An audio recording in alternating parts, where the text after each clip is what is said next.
Three, three, two, one. Hey, hello, everybody. Welcome to COPABE Play Ball, our second edition. And we, as always, are excited. Before we start, don't forget, go to wbscamericas.org. Hey, check out what's going on right now, the Serie de las Americas U15 event.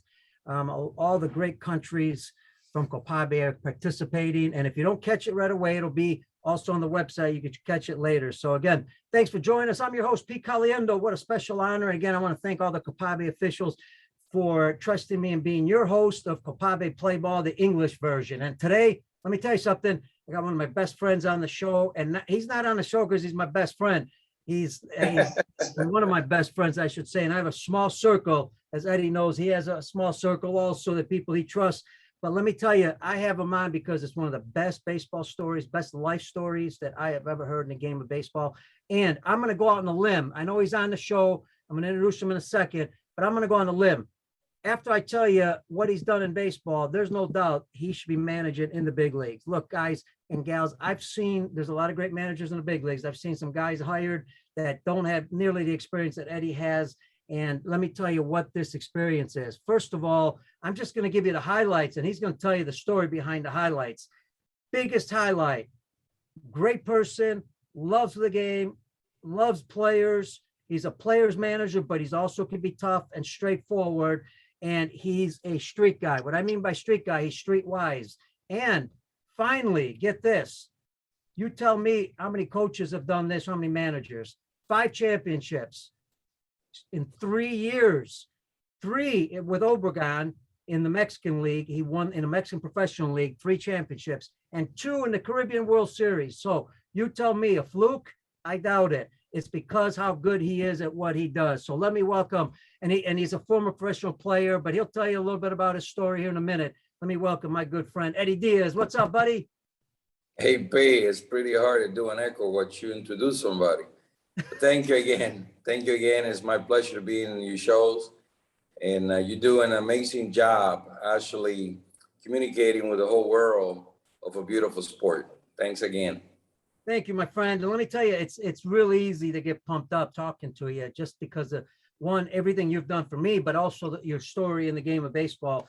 And I get pumped up with most guests, but, sometimes, guys like you really get me going because I think, I really believe that you can manage in the big leagues without a doubt. And people are going to say, well, Pete, what do you know about managing in the big leagues? Look, I know about people, and I know about how, about individuals. And all I got to do is look at what you've accomplished and then look at the type of person you are. And there's no doubt about it. You can do it. You can manage in big leagues and do a very good job there. But let's do this. I want the folks to know in COPABE obviously represents North, Central, South America, and the Caribbean islands. Some of the best baseball countries in the world are at all levels, right? Some of the best players in the whole world come out of COPABE. And I want COPABE to know, and I know they know about your background, but I want them to know, and also people that are outside of COPABE to listen to your story. You were born in Dominican Republic. So I'd love for you to talk about your childhood, some of the things you did as a player, how you grew up, the tough part about maybe living in Dominican, the great part about living in Dominican, and how it influenced, and I know it's a lot of questions here, but how it influenced what you're doing now.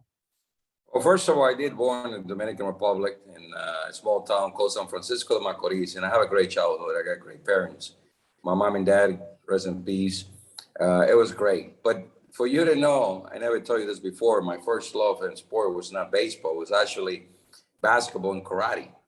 Wow. And in baseball was exciting for me. And it happened with a lot of young kids in Dominican.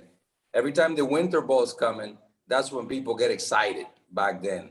Because remember, back then, there was probably, you watch one game from the MLB, from the big league, and that was black and white.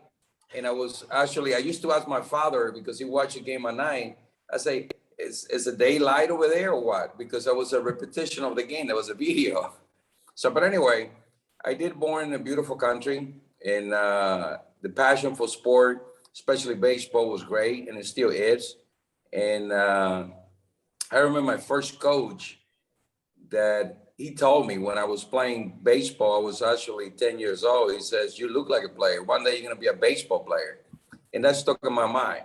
So, but it was just exciting. It's playing baseball, it's other sports, but it's the religion baseball when, you know, in Dominican Republic. And yeah, and I want to mention, you know, obviously I've been in Dominican a lot, and I bring a lot of teams there, and you know, I've done some coaching programs there, and you know, first of all Latin America, great people, fun to be around, passionate for the game, love the game. What about when you were a kid? I mean, we're talking about growing up there. What was your daily routine? You know, with school, with playing? Did you play with a team that was organized? Did you play with the guys and gals in the streets? I mean, what was everything, kind of your daily thing that went on? Well, basically, we play a lot of what they call cricket in Dominican, was la plaquita. So we get the license plate and kind of bend it and put them in probably 200 feet away. And we have a stick in our hand with a little hole that we have marked with a marker or whatever, with a rock. And we play a lot of that in the street. And I remember back in the days when we played baseball on the weekend, I'm talking about back in what I born in San Francisco de Macorís. We have one baseball for the whole game. And when it goes in the bushes, everybody go and chase the ball, because otherwise we don't have no game. And I remember the first time that I catch, I have no mask, no shingers, no chest protector, just a glove. And not everybody has a glove in their possession. I mean, it's only a few of us that come from some family, they have a little bit of money, and they capable to purchase a glove for us. So it was beauty. I mean, when you go back and really, when you see these plays, they tell you they have gloves made out of different stuff, you know, like materials. That's true. I mean, we went through all that. Or get a big stick and kind of put it down and create a baseball bat. So that was a beautiful childhood playing the sport of baseball. You know, if I remember right, the town you're talking about developed a lot of shortstops in minor league baseball and major league baseball. San Pedro de Macorís was unbelievable. I mean, all those guys coming up, you know, and I can never forget in 1979, 1980, when we played what we call the reserve, you know, we belong to the Licey team. It comes this gentleman, rest in peace, good friend, Tony Fernandez, long arms, long legs. And he was so much advanced, like he'd been playing for 20 years already. So shortstop back then was unbelievable. It was coming up like it was water draining. You know, Eddie, something I was thinking about, you know, in the States here, I know, you know, we've kind of identified kids when they play like 15U, and you got to be a certain age, and 14U, and then 13U, and so forth. And it's happened in a lot of countries. And there's nothing wrong with that. But I'm wondering, you know, when you grew up in a Dominican, I know even when I grew up, did you really worry about the age? Wasn't it more about the ability, and you just play with different ages and whoever you can find? Well, right now, you know, scouts don't worry about that, but back then they did. I mean, if you were not young, it was pretty hard to be signed. You know, it was so good watching Netali Cruz, one of the best scout ever in the game of baseball, that he actually don't worry that much about an age, because he says if somebody's 22 years old, for any reason I can sign them, it becomes easier for them. When you come in the game of baseball back then, was not easy. Competition, I could say it was limited because it was less team, but there was less opportunity. I mean, when you get released in the minor league today, even the big league, you go and play independent baseball, which is the best thing ever happened to baseball, because a lot of players extend their career. Mm-hmm. And back in the days, I remember we were practicing one evening, and there was a big long guy with long arms and legs. He has a 50 arm, I believe 55 raw power, beautiful body, but he was not signed because actually he was 20 years old. And I was thinking, man, this guy got all the tools in the world, and he can't even get signed. They consider him that he was old. So now it's a different thing. I mean, they sign kids as 20, 21 now, try to match with a lot of kids come out of college at the same age. Yeah. And then by the way, folks, I want to mention there's a lot of things that he's done in the game. Another thing he's done is he was an international scout with the Rays. And since you're talking about that, you know, when you're talking about Latin America in general, COPABE, all the countries, especially Latin America, I want to focus on that a little bit. The reasons we're getting so many great players from these countries, there's got to be certain things that occur that develops these players at a certain level. I get it. They may not be perfectly developed when they get here in the States yet. Nobody is. But what's the reasons you're seeing a lot of players coming out of Latin America? The desire. they have a great desire to be in top. And it's not only the Dominican Republic, it's Venezuela, Mexico, Panama, Nicaragua, everywhere. Everywhere. They want to be on top. They want to be one of the best athletes in the world. And I remember having a conversation with Luis Urias when he was actually going to be 15 years old. And you and I met that time. That was in Mexico City in Foro Sol. 14 to 15 years old, and he hit him with a good raw power back then, probably 45, 50, young kid. And somebody approached me and asked me, do you like him? I said, yes, I like him. And I remember the Padres was after him in the early age. And he asked me, yeah, but you don't think he's too small? I said, who gave you small? Watch his ability, watch his desire. And look at him now, 20 plus home runs in the big league. And it was a pleasure for me to be his manager when I managed Obregon. And just watching him grow was unbelievable. So Latinos in this era wants to be on top. And a lot of people take it the wrong way. USA embraced them. You know, they want that. MLB wants that. They want culture to be different. So it becomes a beauty. Some people probably don't agree. I know some players have exaggeration of celebration and doing crazy things.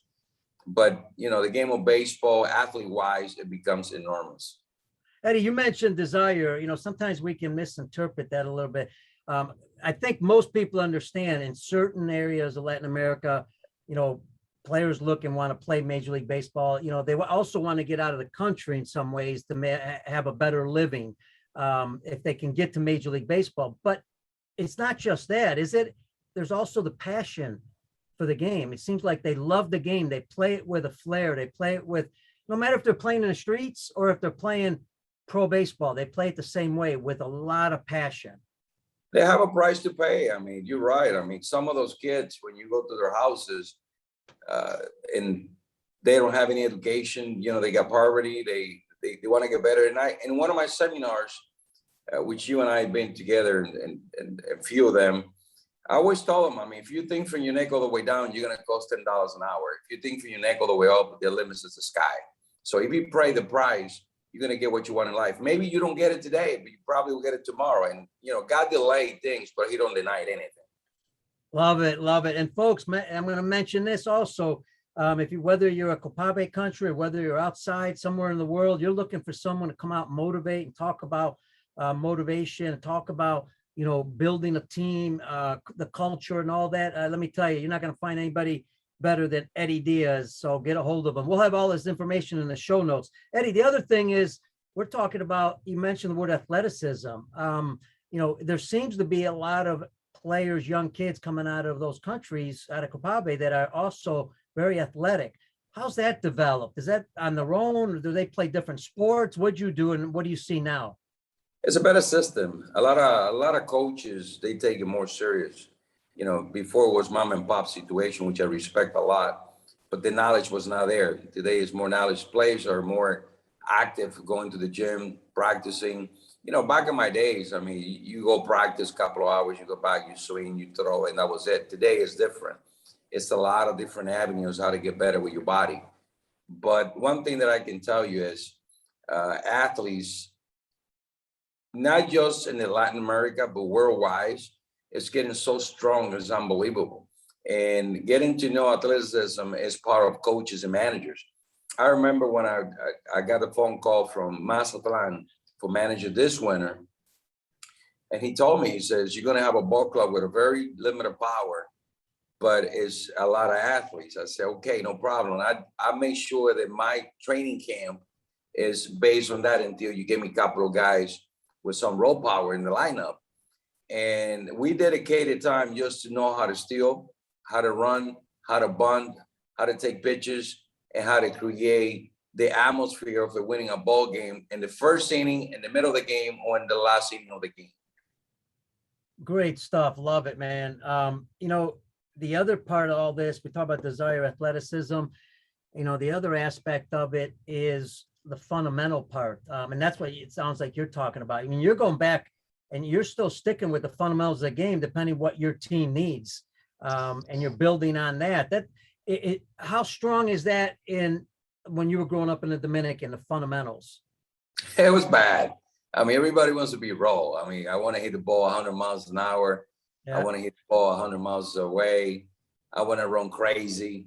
But it's got better and better and better through the years. You know, Latinos, once they show too much, even when they do 60 yards or when they throw from the outfield. I remember back then, a lot of catcher has a 55 arm, but they want to throw so hard.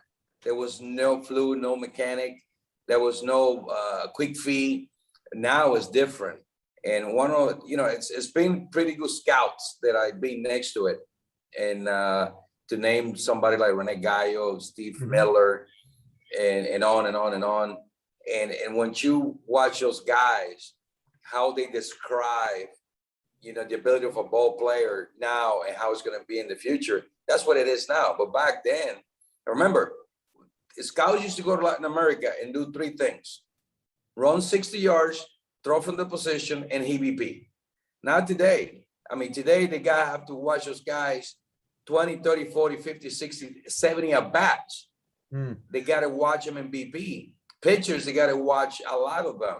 And then they start coming out with meetings and put projections. I remember back then was one of the best scouts out of the Dominican Republic, if it's not the best, Ramon Peña. Ramon Peña used to have a great eye, who can play, who cannot play. And it's a lot of them, Ismael Cruz and so on and so on. And even in Mexico now, a lot of young scouts coming up pretty good.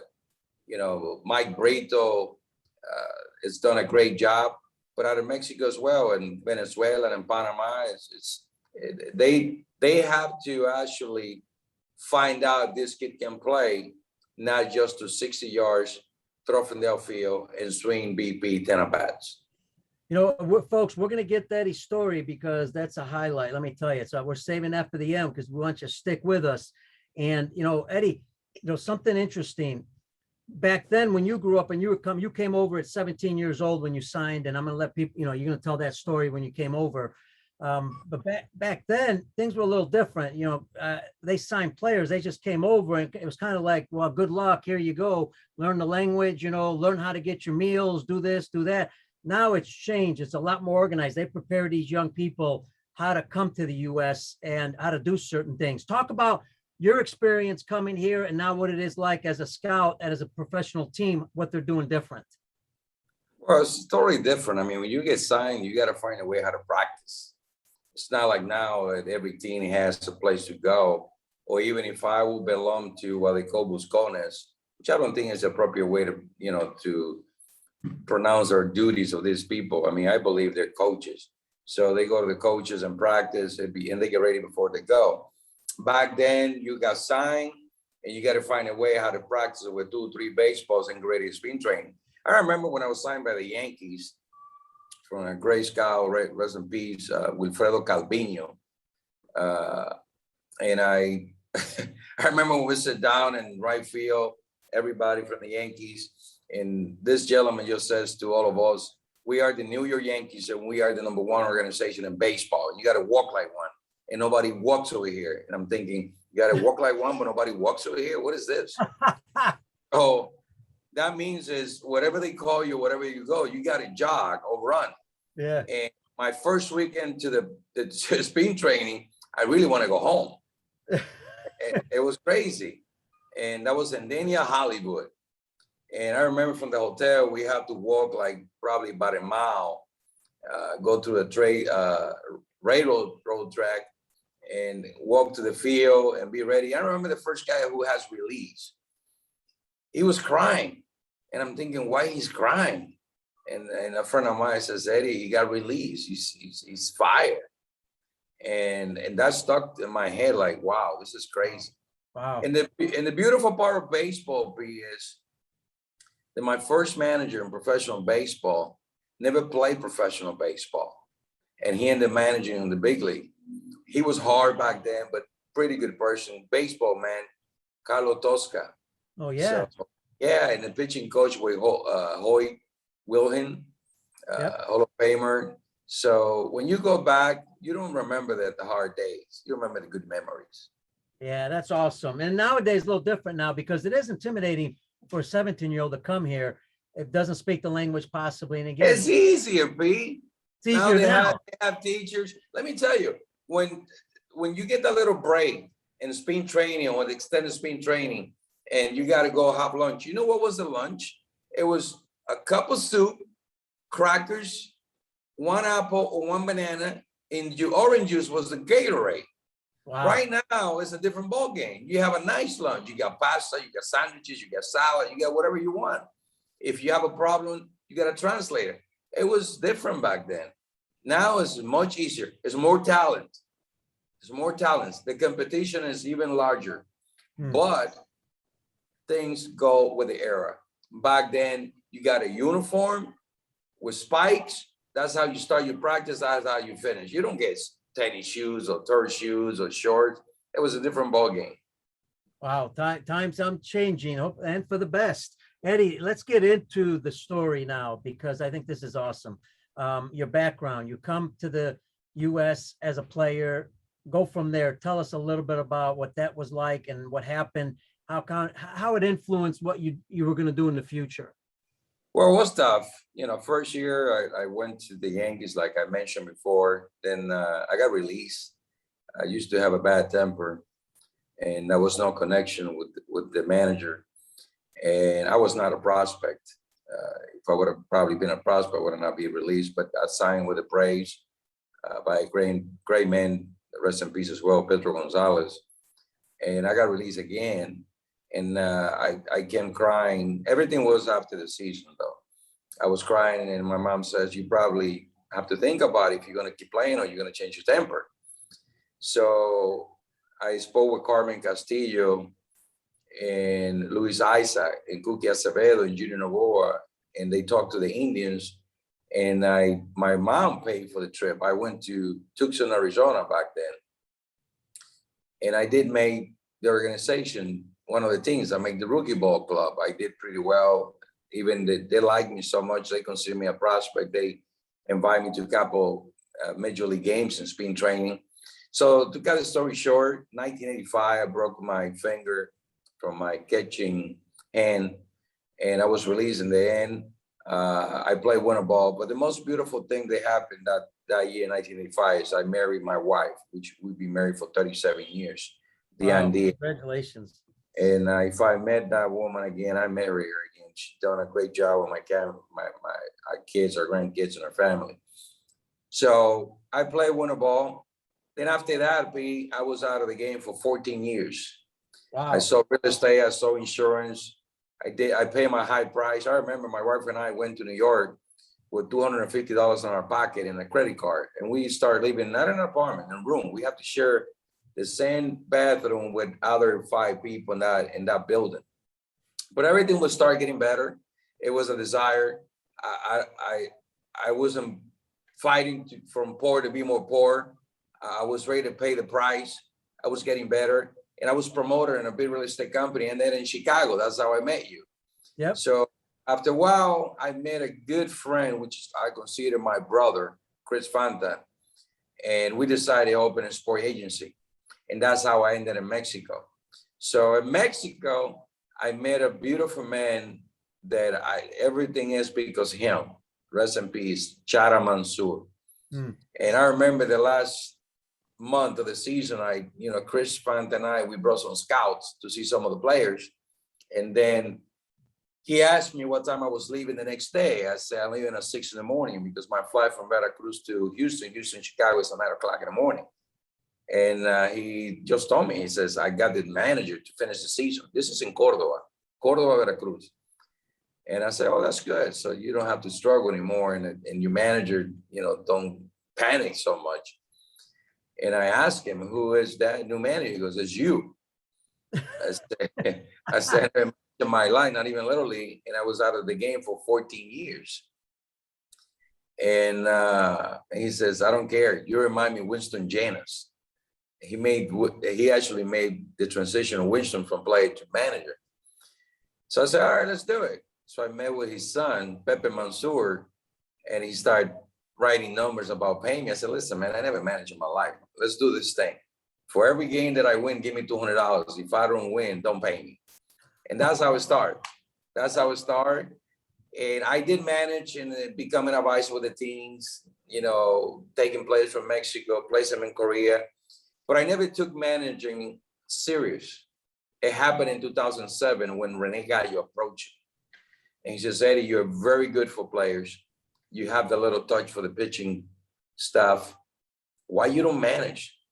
So as you remember, because you and I are friends by that time, I used to own a basketball team from the IBL. I got a couple of boxers. I was Chris Fanta partner. And actually, I saw everything out. And I decided to become a manager in 2007. And that's when everything started clicking in. And God first, the support of my family, all the great players I have in the front office that give me the opportunity. That's how the championship came in. What's amazing about this whole story is, okay, you're 17 years old, you played professional baseball in the States for a little bit. Then you get in the business. You're first of all, in the real estate business. Then you're all of a sudden in the agency business. You're doing well in those. Also, and then all of a sudden, this guy that's the owner of the club, you have no managing experience, no coaching experience, very little of it. You are managing people in a lot of ways in other areas.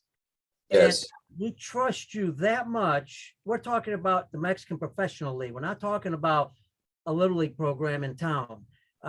What did he see? What do you think he saw? You mentioned that, he saw that you were good with people, and that's great. But he had to put a lot of trust in managing games. The owner did. What else do you think he saw in you that they made that decision? I think one day he was kind of upset. We were watching the game together, and I say, "Hey, things gonna get better." He says, "How do you know?" Because he was tough. I said, "Well, because in life, the magic of success is the patient." He goes, "You're right." So he just come up with that. I mean, he was a type of a person. He convinced Rico Cardi back then to go play in Córdoba, Veracruz. And Cardi went from Córdoba, Veracruz to the big league, back to the big league. I mean, Victor Davalillo went from Córdoba to the World Series with the Dodgers. So it was something of this man that he has that vision for that. And he probably did with me. Well, and and he saw. Go ahead. And Mexico has been great for me. Mexico is a country that I love from the bottom of my heart. My kids actually visit Mexico before the Dominican Republic. Mexico is a country that a lot of people ask me why I do a lot of charities and why I do all that kind of stuff. Is because they've been great to me. They've been great to me. And players, I'm going to tell you this before jumping to scouting. It's a beautiful story for a player. I saw this kid, a little overweight, okay, in my days of scouting with the Rays, our organization that I respect so much, and I'm so grateful they give me a job for 10 years. And I have a lot of friends over there. And I saw this kid in the academy, in Monterey, academy that you've been there before. And nobody paid attention to him. But every time I say this kid don't miss. I mean, bad speed. He knows how to play the game. And I said, man, I'm going to take a risk. And I'm not one of, I don't consider myself a great scout, not a good scout. I was a guy that understands a little bit of talent. And it's been good things that I've done with some players and they play far. But anyway, I brought him to the Dominican Republic. And for some reasons, some of our guys don't like him. I mean, but it's part of the game. Yeah. And I remember when I talked to my old boss and he says, that kid would not have an opportunity. I say, he will, because he can hit. So he goes, we see. I say, okay, we will see. And in 2.5 years later, he's in the big league, Alejandro Kirk. Wow. So in my ex-boss, Steve Miller, to me, I consider one of the best. He says, now I understand when you said, don't look at the body, look at the talent of the Mexican players. Yeah. And I said, everybody doesn't have the perfect body. But I tell you what, when you see the guys over here, the desire that they have now to play the game is unbelievable. It's totally different. See, back then they want to stay in Mexico and play in the summer league and play in the winter ball, which I understand. Back then they made good money. But right now they understand it's better they have $20 million in the bank. They have 5 million pesos in the bank. So to me, it's the era, the next years to come here to Mexico and look for players.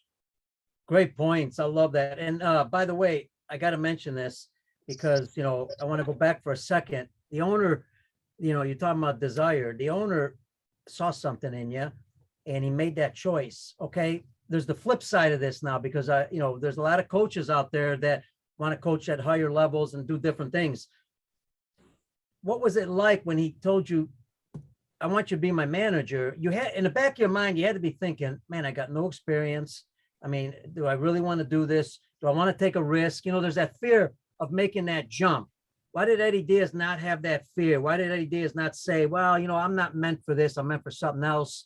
What was that like to make that decision? Because we're talking about managing a big league club here in Mexico. It's one thing. I waited for 14 years.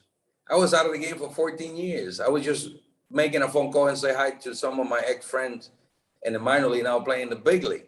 So I'm thinking like, wow, it's like when you do your speeches, which you're one of the greatest, you get a butterfly in your stomach. But after that, you say, I'm going to take that and convert it into positive. When he said that to me, right away, I say, this is it. This is what I've been waiting for. So who cares? Let me apply everything I learned in life and what I did as a salesman, was a sales manager, was a regional manager, and apply to the players. What is so difficult to manage? Manage baseball is easy. I mean, you know when you're going to bunt. You know when you got to take the pitcher out. How can you manage baseball players and make them happy and understand them? You have to understand the nature of each one of them. And that's why it doesn't matter how late I leave the ballpark, I'm there at 10:30 in my office. I got to watch what's going on. I want to watch their face, how they come in, who has a problem, you're like a doctor. You go to the office like a doctor. So to me, it was easy. And I remember that time that he says, the first game, go to the bench and just, you know, get the feel. I said, okay. So I remember the manager took the pitcher out and they threw the manager a dirty diaper. And I'm thinking, this waiting for me or what? But no, it's part of the game. I mean, especially one day a manager came to me and he says, I'm having problems with so-and-so. I said, take him out to lunch. He goes, I'm not going to spend any money with a baseball player. I said, well, that's your problem then. I mean, if you spend $100 at dinner with a player and this guy's going to be productive for you, you already invest in yourself and you become successful. Because at the end of the day, it's because of players.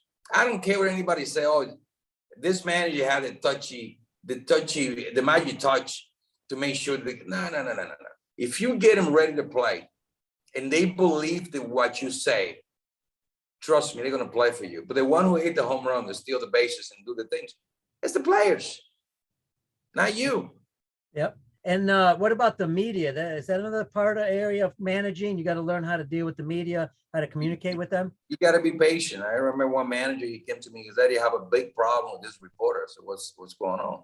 He says, well, this guy's bombarding me. I said, but you're winning or losing? No, I mean, we're losing. I said, he's going to bombard you anyway. So what you need to do is become his friend. Oh, he's a bastard. I said, well, it's better to have a bastard as a friend than have a bastard as an enemy. So my point of view is if I see somebody in the field and he been blasting me for any reason, I go say hi to him like if I was your best friend. That's his job. I mean, that's his job, and eventually he will know who I am if I do something or not. So, you know, those things don't bother me. Folks, by now, I'm sure you're getting a pretty good feeling why Eddie's been so successful. He's going to continue to be successful, managing right now in Mazatlan, Mexico, the professional league there. Eddie, you're talking about Cordoba. All of a sudden now you end up in, I believe after that, Obregon with 3 championships in a row. Was there something in between there? It wasn't between, because when I managed, I did manage, but it was more business than managing. That's what Chris Fanta, my partner, which is, I love him like a brother. Him and I, we said, okay, with the money that comes in, we use our money for our corporation. We bring players. You know, I was doing the job as a manager. I managed 2000, 2001, 2002. I did not. Remember, I was certified. 2003, I was an advisor with one of the teams. 2004, I managed only half of the season because the player association say, hey, you're either an agent or you're a manager. So 2005, I was an advisor of the team. And then 2006, I went to Aguascalientes because one of the owners says, please, can you manage? Because I'm going to fire the manager. I went there, Pepe Mansour. So I went there. So then I went to manage the Veracruzana, which the rookies, which I enjoyed. And in 2007, I got an offer to become a bench coach in the Dominican Republic with Aguila Cibaeño, Felix Fermin, which is a good friend of mine. And that's when Rene Gallo approached me. And he says, you had a tremendous ability. Why you don't put the other things on that side and dedicate yourself as a manager? So I was thinking. So anyway, I went to the Dominican as a bench coach. It was not in my head. I still want to be in the other businesses. And then he called me. He called me and to manage Mazatlan. And I came to Mazatlan to Winter Ball. And now I'm going to manage the Winter Ball. And we went to the finals. I mean, the team has some problems. Mazatlan has a great success through all these years, especially with its manager, Pacho, Juan Jose Pacho, a good friend of mine. We played together in the minor league, and he got released. So I came over. It was tough at the beginning because he's still big over here. But for some reason, when you start winning, things start getting better. To cut the story short, we went to the finals, and we lost against Obregon. And in the following year, they don't brought me back to Mazatlan. So I go to bench as a bench coach again. And guess what? Obregon, it was in last place. So Obregon called me and I went there. So from last place, we went to the playoff. So we lost in the semifinals. So I come back and be a manager, lost in the semifinals. And then we win three years in a row, which is a record. So far, the only manager to done it. Grateful for the players, grateful for the front office in a beautiful city. And in that frame of time, in 3 years, we win 2 Caribbean series, which the last one, it was in Mexico. In Hermosillo, we played 18 innings against the Dominican Republic. Wow. And folks, I mentioned it earlier, 5 championships in 3 years, 3 in the Mexican League, 2 in the Caribbean World Series, which is an incredible feat just to win 1 championship in the Caribbean World Series, let alone 2, and then 3 championships in Mexico. The Obregon, what was the toughest thing about repeating in Obregon as far as, your second time winning, then the third? What's the toughest part of that? I think the problem that happened with a lot of managers or coaches is when you win the first time, you want to be perfect the second time. So you don't have to be perfect. All you have to take is all the energy that you finish with, understand your players, and just carry over and put them together in the same bus that you will be driving to the second championship. As soon as you win the first time and you start looking at players like this guy doesn't have a range, he's not the same as last year. One of the owner came to me and goes, "Oh, so and so is not the same as last year." I said, "Well, he got the same legs and the same arms. He works the same. What's the problem?" And he goes, "Well, he's not hitting." I said, "Well, he's probably not going to have the same years last year, but he's going to have a good year." And to cut the story short, at the end of the season, when we win the second championship, he said, "You were right." So the worst thing is when you win the first time, and then the second time that you want to win again and start finding problems or looking at the players like he's done or he's not the same. No, man, take the same motivation that you finish and carry over and just keep on going and keep on going. And if you added up little things here and there, I always tell the players, if you have a problem, come to me. And I will be there for you anytime. Doesn't have to, I remember one player says to me, "Eddie, you know what? I think I'm going to get divorced." I said, "Why are you going to get divorced?" He said, "Well, my wife fights too much." I said, "Okay, let me ask you a question. Did she take care of your kids?" "Yeah." "Did she honor your name?" "Yes." "And because she's fighting, you want to divorce her? Maybe you fight more than her. That's the only problem she got. Look at the balance. There's so many great things against one thing." He goes, "Well, you're probably right." And today they're very successful. He's still playing. He's 39 years old. Successful family, beautiful kids. So when you go to work, it's not about you as a manager. It's about what your kids can do. And that's the way I look at it. Yeah, and you got to manage your players on the field, but also off the field, as you're talking about. That's awesome. Now, the other part of this, you see in Major League Baseball, I want to ask you about this as far as the managing aspect. How involved were you? Because there's going to be changes in players sometimes. Maybe you want to, make your pitching staff a little bit better somehow. How involved were you in those 3 years in making those decisions, or was somebody else making those decisions, and then you just had to deal with that? Eventually, they get me in because my experience of as an agent in the scouting business, I always tell them in the past, I mean, give me lime, I make you lemonade, no problem. But, they always involve me. What do you think about this? What do you think about that? I remember one GM in the Dominican, he say, he makes the move, the manager doesn't have to know. It's wrong.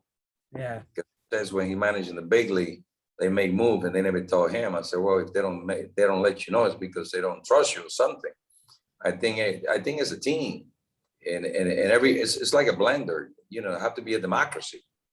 It's going to be things that you see that I don't see, or vice versa. In baseball, managers have to understand, and coaches, that when we on the field, we watch a game like this very fast. Mhm. But when the GM or the front office is sitting up there, they watch it slow.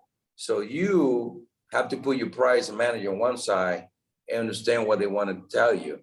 And eventually, they get you into the decisions made. So they get me involved pretty much. Yeah, that makes sense, folks. And the manager is going to get fired if he's not doing well. So he might as well be involved in the decision making of what players he's going to have to compete with. The other amazing thing are the 2 Caribbean World Series. Now, there's a difference between Obregon 3 championships, and you've got the players in spring training all year round. All year round you're playing, or most of the season you're together. And now you got the Caribbean World Series, which is a real short tournament. What's the challenges in the Caribbean World Series? Yes, you're going to get very good players, but so are the other areas. So what's the biggest challenge? Well, the biggest challenge was when you bring clubs from another team after you beat them. I remember when in my first one, we beat Wasabi in 7 games. That was unbelievable. Wow. And they still upset because, they have not won in 50 years. And I told my owner, I said, don't worry about it. Before we get to Puerto Rico, I'll make sure that we all together. So I saw him at the airport, gave him a hug. I said, hey, it's my pleasure to be your manager. So everything was coming together. Now, my second was how I can get these guys prepared for the game, because back then, they don't heat body in practice. I think I was the first one to start that. And I remember I used to, if the boss have to leave at 2, I used to actually lie to my guys, hey, we're leaving at 1. So, and I know they're going to be late, 10, 15 minutes late. That's the Caribbean Series. So, but I still on time.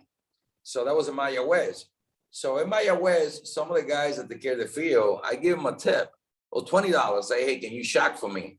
So we tell our players, whoever wants to HPP can come out and HPP. Our coaches, we're going to check, and we have people to do so.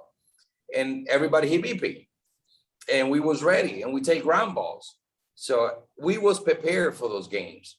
And that was part of our success. And we did whatever, you have to prepare yourself for those games. You cannot just come out of your car and get ready to play. So those guys was a special.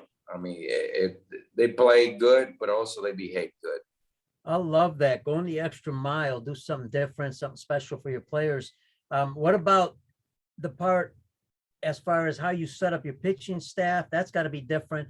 If you win a game or if you lose a ball game, what do you do? How was that organized? Because that's not like a regular season, is it? I'm very picky when it comes when the game's on the line, and we say pick a lindo, get up, and so to get up, and I always ask the pitching coach, ask him how so and so is doing. Oh, he's not throwing strikes, so he's not going in. That's the way I am. I mean, I'm a very picky guy when it comes to the bullpen. I remember in the Mexican League, they say that I used a lot of pitches. One day, I did not confront them. I asked a reporter, I said, let me ask you a question. How many pitches did I use? He says, well, it's about winning and you're winning. No, I said, no. I want to clarify with you. You say I use a lot of pitchers. How many pitches did I use? Well, you was so and so, so the same 4 pitchers. That's my playoff. When it comes playoff, I put my bullpen so small, it was crazy. That's the guy they're going to be every day. Now, in the season, I want to see everybody. And I made sure that people goes in there. I want to see what they got, what they can do, who's going to be my roster when it comes to playoff. But when it comes to pitching, I'm picky. I don't relate that much of a pitcher face somebody the third time, because what I look as a charge, like last night, Mitch Lavely, which pitched for me last night, the big horse, he was facing for the third time a good hitter. And my pitching coach says, Eddie, this is going to be his third time. I said, but let me ask you a question. How many times you throw the splitter and the slider? He says, none. It's been on fastballs. I said, so he hasn't seen that pitch. So to me, it's what pitch he has seen before that at bat. And guess what? He struck them out with to be on base. So, you know, it's I understand the new era, and I adjust myself, the new era. Sabermetrics is taking over to stay. I believe on it because it's information that you get to become closer to win the game. It have to be there. It's numbers crunching, and it's true. You know, a lot of times you got to go with your heart and use your brain and what you're going to get done. But you can balance both. It depends what the pitcher has thrown that guy in the last 2 at-bats. That's, I measure that. Eddie, this has been outstanding, man. We're getting to the final minutes, and I kind of want to close it off with this. I want you to give kind of an overview of your career. What I mean by that is what's made you successful. You've repeated it. You've talked about it during the show, but kind of give our coaches out there and our executives and everybody out there in COPABE an understanding why you have become so successful at managing. What's been the highlights of that? And I know you mentioned your parents, how you grew up and all that.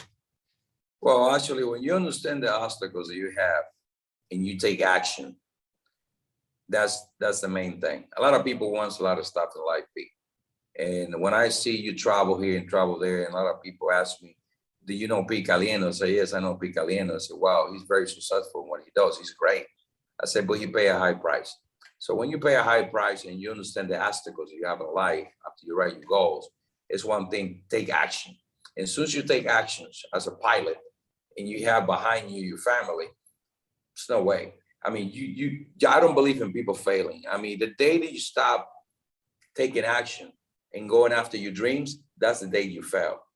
But if you stay in one path and say, this is what I want, and you understand your obstacles and take action, you can get whatever you want in life. I mean, I'm an example. I left the Dominican Republic with my wife, a white girl from Waterloo, Iowa. We got $250 in our pocket combined and a credit card. We went to a room, shared the bathroom. Imagine your wife sharing the bathroom with another 5 people in the building. Wow. And everything we escalate. It's been great. We got 4 beautiful kids. Amanda with 3 girls, married, successfully married. My girl Haley, Tyler. I mean, Haley also 3 kids. Tyler, Dylan. I mean, beautiful 5, 6 grandkids. My wife. I mean, what else can I ask? I got the love of the Lord. I got friends all over. I born in a beautiful country. I've been adopted from a beautiful, great country, the best house in the world, Mexico. And 59 years old, great friends around like you. And also I want to say this to special people. I want to congratulate Hein Bloom with the Boston Red Sox. Great job. You know, he's a man that I respect a lot. Eddie Niner with the Rays, Carlos Rodriguez, Steve Miller, Patrick, Walter. I mean, what a great job they did with organizations. You know, I'm bringing those names because I know them personally. Absolutely. But yeah, those you obstacles and take action, big man. Love it. I love it. Love it. Great way to end it. And folks, listen, Eddie's getting ready. They're in their season there at Mazatlan. So Eddie, want to wish you the best this season. I'll be in touch, and God bless you. Thanks for doing the show, man. This was fantastic. Thank you, Pete.